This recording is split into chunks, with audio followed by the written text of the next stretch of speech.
Bien, on continue avec les propriétés. Donc on a deux propriétés ici. Pour tout x supérieur à 0 et tout y supérieur à 0, le log de x égale le log de y si et seulement si en fait x égale y. Donc on peut repasser par l'exponentielle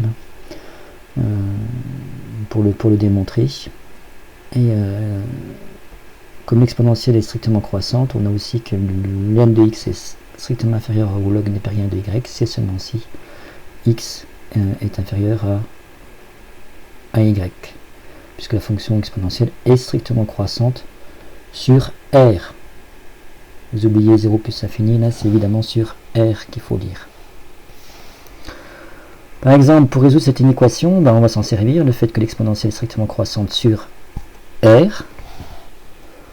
Alors déjà, on va vérifier les conditions d'existence des logs, c'est-à-dire qu'il faut que x carré moins 4 soit strictement supérieur à 0 et 2 moins 5x soit strictement supérieur à 0. Et ensuite, on résolvera l'inéquation. Donc les conditions d'existence, x carré moins 4 supérieur à 0 pour que le logarithme népérien de x carré moins 4 existe, et 2 moins 5x supérieur à 0 pour que le logarithme népérien de 2 moins 5x existe. Donc on résout les inéquations. Ici on a une petite inéquation du second degré, mais on a une égalité remarquable, 1 carré moins b carré, donc on peut le factoriser comme x moins 2 factoriel de x plus 2. Et ça c'est strictement supérieur à 0, on a la parabole. Rappelez-vous, si x est inférieur à moins 2, et si x est supérieur à 2.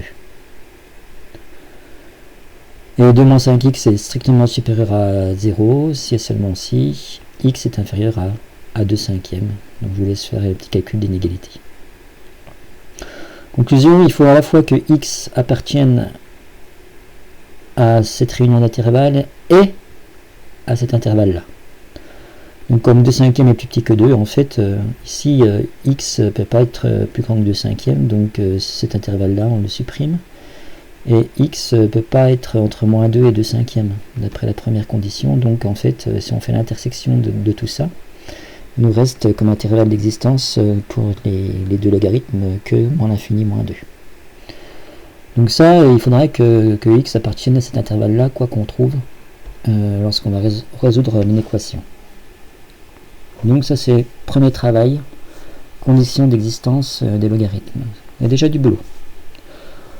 Ensuite, deuxième travail, résolution de l'inéquation en tant que telle. Donc on a log de x inférieur à log de y, c'est seulement si x est inférieur à y. Donc tout simplement, le log de x carré moins 4 est inférieur au log de 2 moins 5x, c'est seulement si x au carré moins 4 est inférieur à 2 moins 5x. Donc on se retrouve avec une inéquation du second degré classique. Hein, donc on cherche les racines, on peut factoriser. Donc là on obtient les racines, alors on peut calculer les discriminants, hein, on peut voir que 1 est racine évidente, mais on peut calculer le discriminant. Donc on obtient que x moins 1 facteur de x plus 6 strictement inférieur à 0. Et ça c'est vrai si et seulement si moins 6, x appartient à l'intervalle moins 6, 1. Donc si x est compris entre moins 6 et 1. Donc entre les deux racines qui sont moins 6 et 1. Mais attention, ne pas oublier que il fallait aussi que x appartienne à l'intervalle moins l'infini moins 2. Donc nos solutions réelles en fait, c'est l'intersection entre les conditions d'existence. Il fallait que x soit plus petit que moins 2. Et il faut que x soit compris entre moins 6 et 1. Donc il faut les deux à la fois. Conclusion, eh bien l'intervalle solution de cette inéquation, c'est moins 6, moins 2. Donc il y a deux choses à vérifier. Le fait que ça soit bien défini, c'est-à-dire que ça soit x carré moins 4 strictement positif, que 2 moins 5x soit strictement positif, et ensuite que ça vérifie cette inégalité. Donc beaucoup de choses à vérifier, hein, beaucoup de conditions à vérifier.